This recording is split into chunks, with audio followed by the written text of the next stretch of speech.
Okay, it is the 12th of November. I'm recording this, so welcome to another chat from me, Michael Campling, the author of Devonshire Mysteries and various other things. Just in case you don't know who I am, you find yourself listening by accident. Just as well, because I'm probably recording this by accident as well.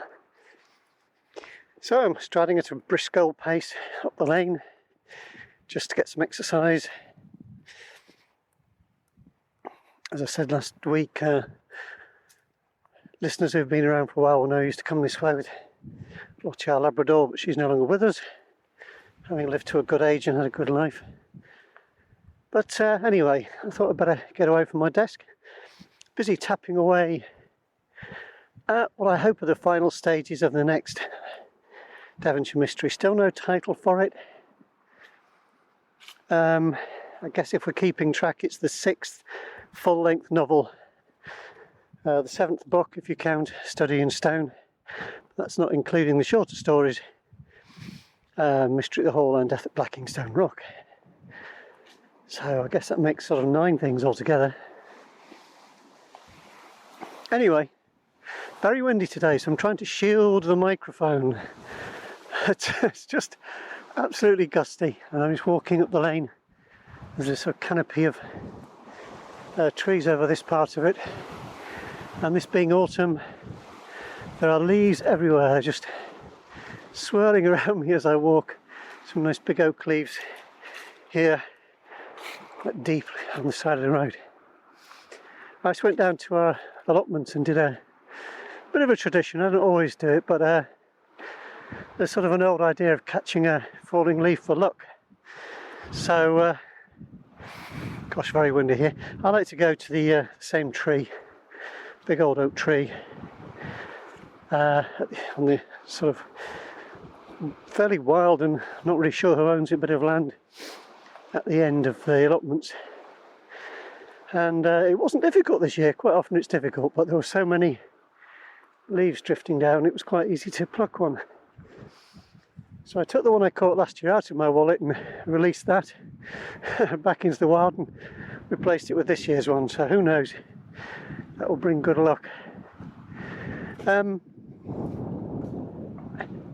thought today I'd just talk a little bit, rather than just about me walking up the lane and so on, a little bit about coincidences. Sorry, I'll just have a look in this field, see if it's horseified today. Yes, it is. There is a public footpath through there, but there's 2 rather beautiful horses in it. I'll just leave them be. No need to disturb them. I'll walk up the lane instead. It's quite narrow.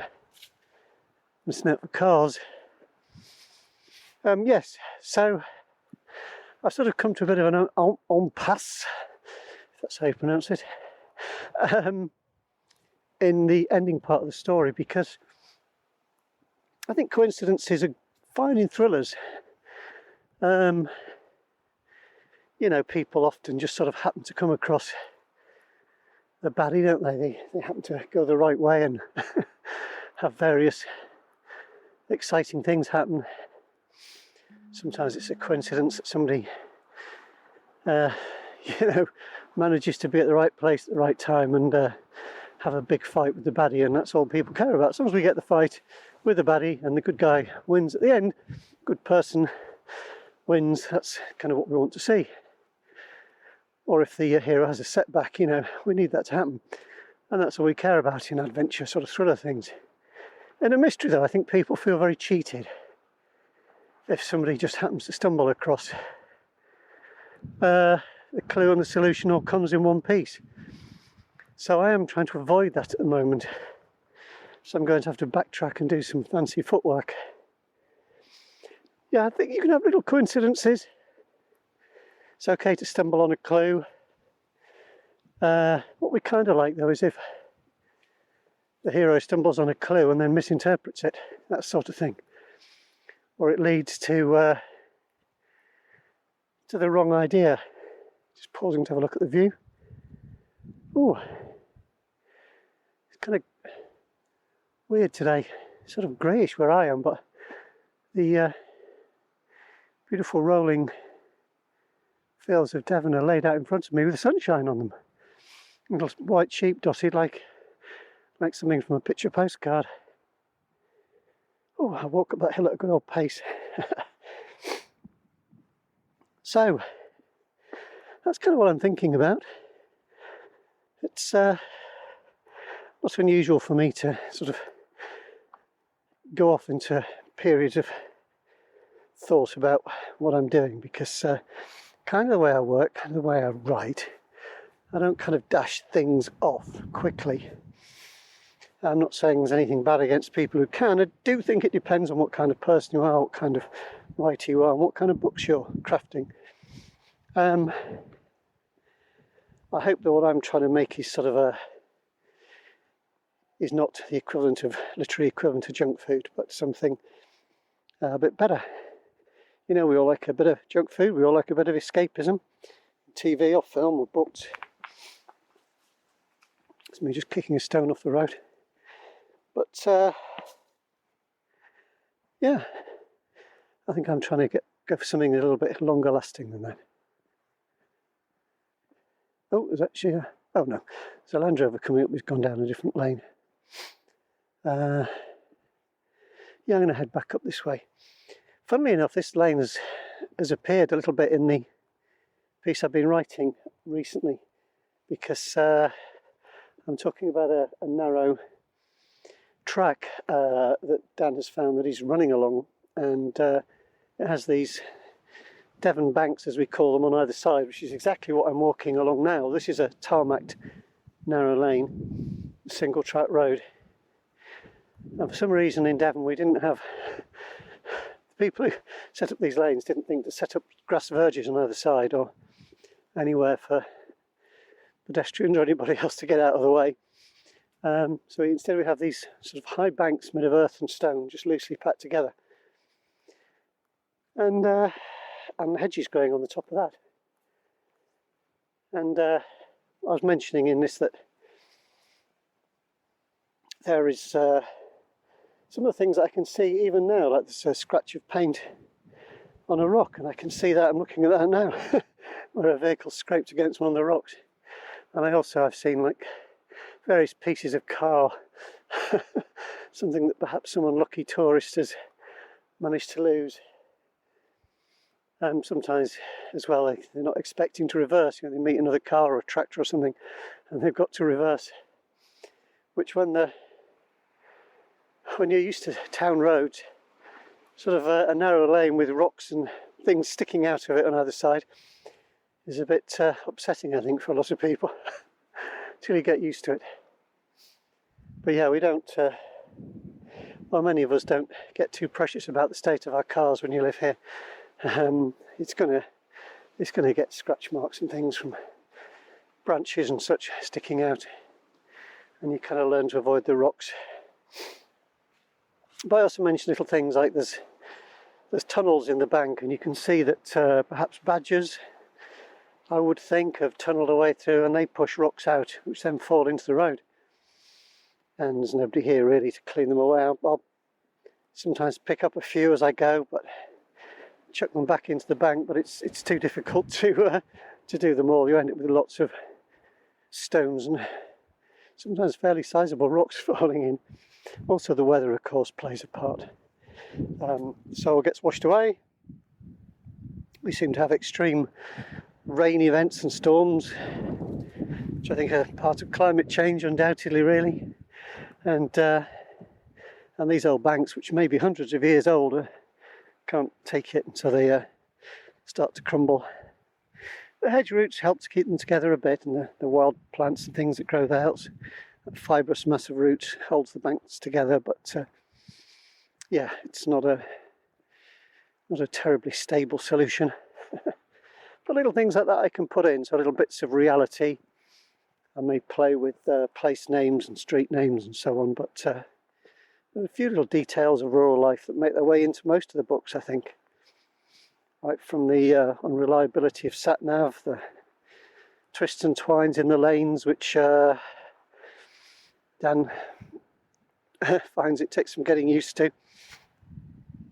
And little things like that. Oh, there are many, many lanes. I've been looking them up actually, and I found one rather wonderfully named lane nearby. And I've lived here well over 25 years now, and I didn't know that there's a road called Shamefaced Lane, which I just think is amazing. There's one I like near Teignmouth as well, which is called Breakneck. It's like Breakneck Hill or Breakneck Lane or something like that, and it's quite a steep road down into the town. And I think, yep, I can kind of see how that got that name, especially if it was used in the days of people, you know, riding horses. Hard to know where some of these place names come from, road names. Hope you can hear me above the wind noise. Otherwise this will be a shame, won't it? Still, it's a good walk. So there's a few things about the writing. Coincidences, careful use of, and keeping an eye on. I've also got to tangle with a couple of competing interests in certainly the recent books in which Spiller has had a role, because, or Korkani, or basically some of the police officers, so that we want them to solve something, we also want Dan and Alan to solve something. So are they competing? Do they help each other? Are they cooperating? You know, are they against each other? I think Spiller has a gentler approach to Dan as time goes by. He starts to realise that, you know, he does have certain things going in his favour, but he still wants to keep him in his place, is what I sense. Yeah, something large just flown overhead. Doesn't really look like a buzzard though, it's strange. Some large-winged bird flapping off into the distance. I didn't really get a proper look. I've come down back into the village, and the sun is shining. So I'm heading to the right place. I'm actually going to totally clear blue sky. Wonderful. Go and have a cup of tea and get back to the keyboard, I think. So yeah, thank you to all the people who sent me mugs of tea. The old coffee.com thing. It all adds up, it all helps keep the lights on. Let's keep the fingers working at the keys. So thank you very much for that. It's always wonderful. And thank you for listening to this. Hope it's of some interest and that you're able to make out most of it above the wind noise. Oh, it's actually quite warm when the sun shines on you and you get out the wind, which is strange for November. But yeah, a week since Bonfire Night already. Didn't go to fireworks this year. Don't always. Sometimes I do. Do like them. It's just one of those things. Must have been rushing about doing something else. Either that or just deciding to sit by the fire. I can't remember now. I think we maybe sat by the fire and put our feet up instead of standing in a cold field. Okay, well, I'll call it a day there. I'm almost back at home. So thanks again. Look after yourselves. Happy reading. Take care and goodbye.